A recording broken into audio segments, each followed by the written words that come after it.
All right, so there was something I forgot to say about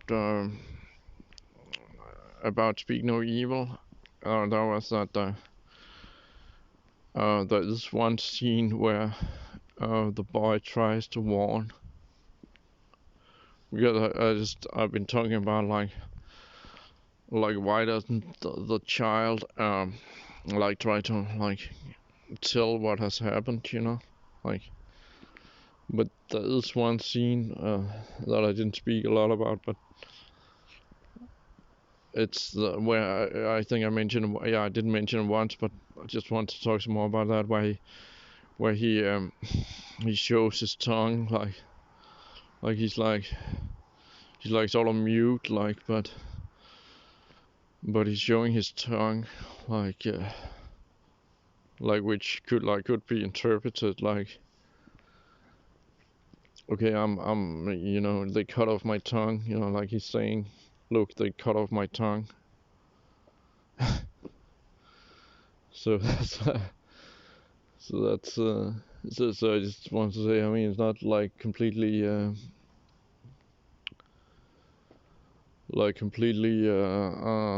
fair to. But the way that reminds me, just you know how much I like talking about weird shit. Like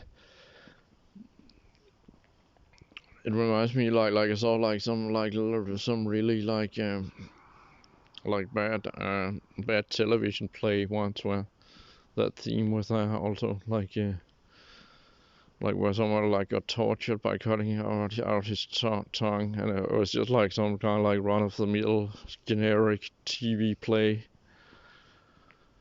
But it was some kind of like torture situation, and like Kiss of the Spider Woman or something, like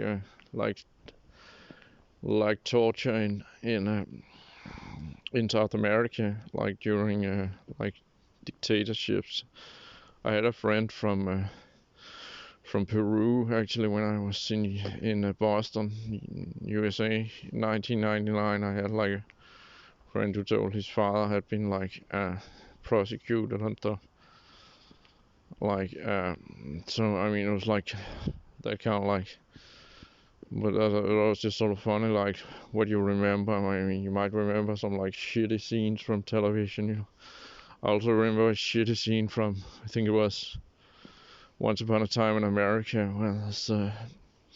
where the television broke down and then it was gonna show like a bank robbery and rape scene, and then then even my mother turned it off. Like she didn't want us to watch it a second time because.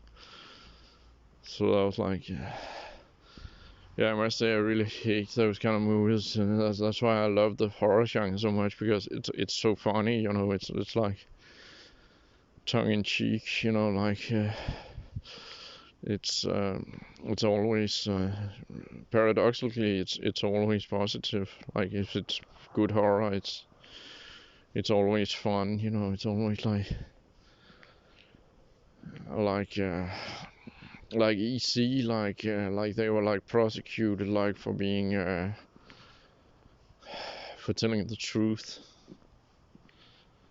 Like I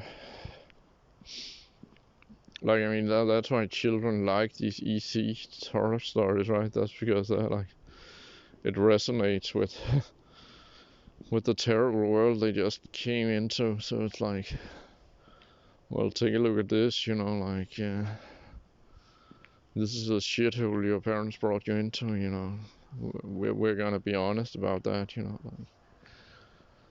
know, well, the backdrop, American backdrop, was like McCarthyism and like stuff like, what's the little dog, how much is the little doggy in the window, and like, yeah, I like that kind of like phony society. So it's just like, uh, uh,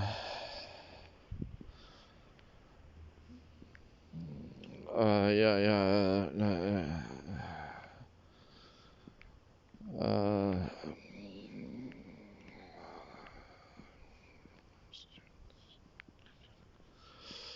yeah. So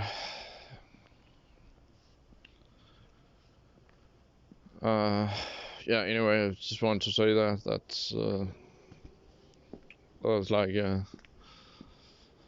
and also like one might wonder like also like what about like the other families like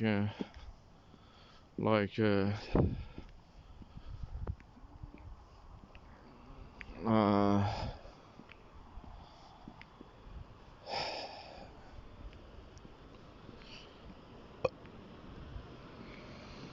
like how did they get, because again I mean some of the criticism of the movie is like that the Danish couple is like too timid, and even like some guys coming out of the cinema they were like they thought what a pussy, you know, why didn't he fight back or something like so. I was like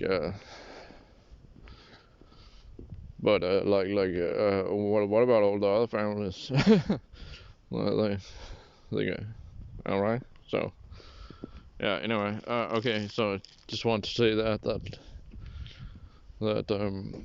I think another interpretation would just be that the boy is just that you know he's so traumatized that just what he does, you know, he screams and cries at night, and so he was just like opening his mouth to scream, you know, like